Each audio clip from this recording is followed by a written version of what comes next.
Nel campionato di promozione Girone A si giocano in anticipo questo sabato ben 4 gare, tra le quali spiccano la trasferta dell'Unitas Sciacca sul campo di Casteldaccia e quella interna dell'inseguitrice Folgore con il Camerat. La gara Casteldaccia Unitas Sciacca, per improvvise disposizione delle autorità di pubblica sicurezza, si disputerà a porte chiuse.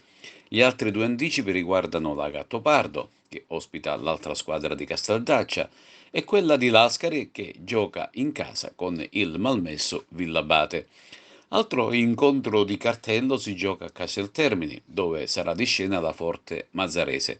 Questa sfida ad alta intensità e tensione è stata affidata ad un arbitro che proviene da Molfetta. Si tratta di Gianluca Natilia, il quale verrà assistito da Giulio Sorace di Catania ed è una signora Elvira Rizzo di Enna.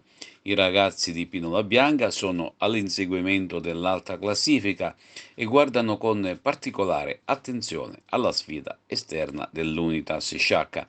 Torna a giocare in casa invece l'Empedoclina con il Partinico Audace dopo la sconfitta esterna subita al Gurrera con la capolista. Obiettivo della giornata è la vittoria per il mantenimento della zona playoff.